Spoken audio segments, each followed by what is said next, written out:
Hey, what's up, y'all? Y'all know my slogan. I don't know it all, but I know what I've been through. Now, before we get into this video, make sure you check us out on Patreon at www.patreon.com/Hookah Anonymous _. You guys been telling us to create one for the longest, so we recently created a community where we will upload videos that we can't share on YouTube due to their guidelines. We'll also be dropping the latest to there first, behind the scenes information that you wouldn't find anywhere else on our socials. So make sure you become a member, and after you do that, head over to our official Instagram page at Hookah Anonymous _ and follow us there. Now without further ado, let's get into what you guys came here to see. Now, whenever you have a sheriff responding to you publicly, after you go out publicly and make claims against law enforcement, that's never a good sign. And like I told y'all before, whatever these guys are into, they're better off either stopping or moving to Alaska, because right now, Stockton is on fire and police are going to do everything in their power to make it seem like they're keeping the community safe.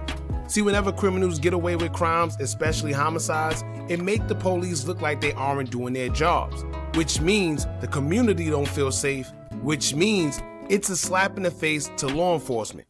Therefore, when you have a situation where not only was it a homicide, but it was a mass shooting that included not one, not two, but 3 kids losing their lives, the community is outraged and they want justice for these kids. So the police will be working overtime to figure out what's going on. This means there will be investigations into the suspects or possible suspects, and there will be arrests being made once they figure out what's going on, what gangs are involved, and sometimes that leads them to discover other illegal things going on.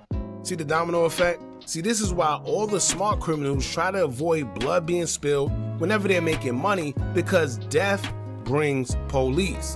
Big Meech went by this analogy, and we seen that as soon as the violence began happening within their BMF organization, they were taken down.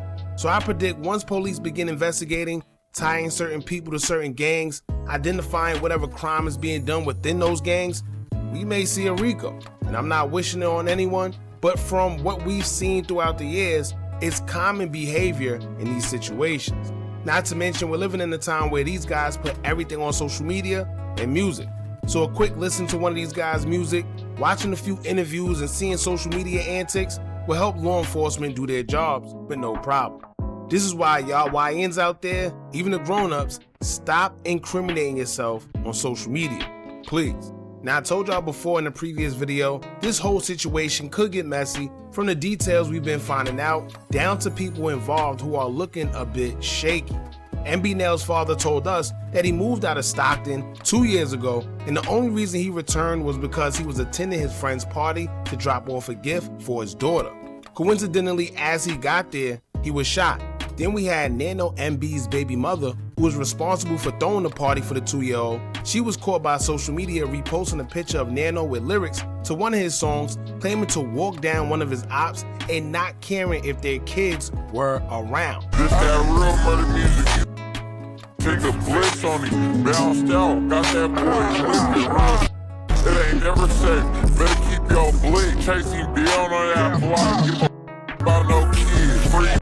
Basically glorifying the fact that there's active violence being done in front of kids, but yet she did a conference and went live, acting like she's so concerned about kids being shot and or live at the party.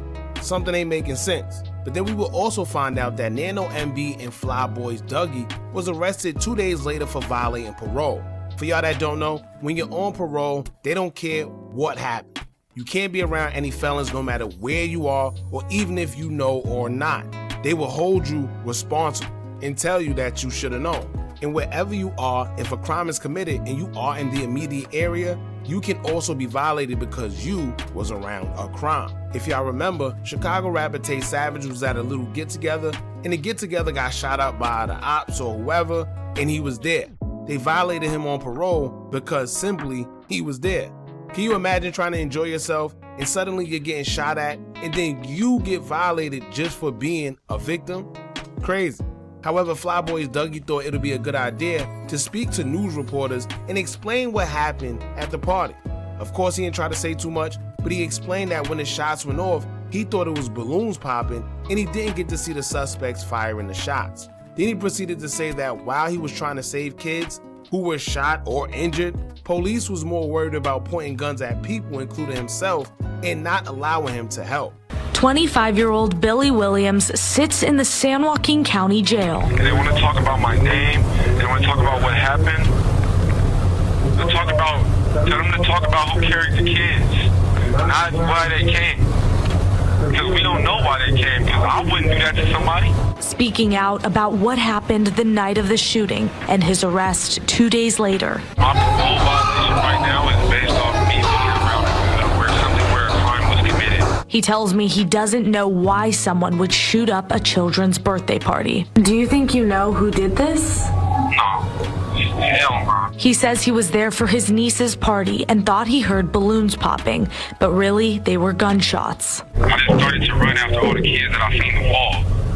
And I started to carry them, and I noticed that when the police came that they didn't run to the kids, they were like still pointing the guns. He says his back was turned, so he didn't know who was shooting at them. I couldn't believe it because I turned around and I seen the little girl fall. When I seen the little girl fall, I was like, this is like a movie. Williams tells me when police arrived, he says they took a long time to get into the building. I was like, the kids is dying, and they wouldn't listen. Now, a normal person would say, if he said he was trying to save kids, then he was really trying to save kids, right? Who would lie about trying to save kids that was shot at a party? What reason would you have to lie? However, a Stockton sheriff would do an interview of his own and expose Flyboy Dougie for allegedly lying. The sheriff says that Dougie wasn't trying to help no kids, but instead, he was being loud, belligerent, and giving his officers a hard time. To back up his claims, the sheriff even says that he has it all on body cam footage as proof to show that Dougie is lying. I just started to run after all the kids that I seen the wall. And I started to carry them, and I noticed that when the police came that they didn't run to the kids, they were like still pointing the guns. That is inmate Billy Williams in an exclusive jailhouse interview with KCRA Tuesday. He claimed police did not immediately help that night. Williams is a convicted felon who was picked up on a parole violation for being at Saturday's party. Sheriff Withrow disagreed with his account. We have video footage that is part of our investigation that shows not only did he not help carry children out or anything else, he was constantly interfering with my officers, calling them names, telling them to get away from the children. Williams also told KCRA3 the gunshots sounded like balloons popping and his back was turned to the shooter. I've been on scenes when gunshots are going off and I've never thought they were balloons popping. And when gunshots go off, I turn and look in the direction where that sound is coming from. But even with the shooters still out there, the sheriff says information remains limited. And now, if this situation wasn't already strange, it just got stranger. Because like he said, it's on body cam, and why would he lie knowing that it would be on body cam? Hell, why would somebody even lie about helping kids that was injured during the shooting? First off, why did he even agree to do a news interview after being violated on parole? One thing don't have nothing to do with the other. And what information could he possibly give them if he's not trying to give up the shooters, right? Once again, why? So basically, the sheriff is calling him a liar and stating that he never tried to help the kids, but instead, he was making the situation worse. I don't know what would make him lie about something like that, but it just goes to prove that nonetheless, the people who were in attendance aren't being truthful for whatever reason. I figured maybe Dougie is trying to save himself and act like he was trying to help kids, so parole probably will have some sympathy for him and let him go. That's the only thing I could think of. But once again, he violated their stipulations by being in attendance and being around other felons. Keep in mind also is rumors floating around that some of the guys in attendance were shooting back at the suspects. Also, it was caught on camera. Could it be that Dougie was one of those firing back and that's one of the reasons why he was arrested? Who knows? Now, it still hasn't been any word in regards to NEL and how he's doing in his condition. The closest we got to anything regarding him is his father doing an interview and letting us know that he's okay, but he's in hiding because he fears for his life. Y'all jump in the comments, let me know what y'all think about all this. How do y'all feel about Dougie allegedly lying about trying to save kids? And do you think that there's more lies to uncover when it comes to the situation? Don't forget to like, comment, share, and subscribe. Hit that bell so you're notified every time we drop new content. And remember, as long as you keep on watching, I'm going to keep on dropping. I'm out.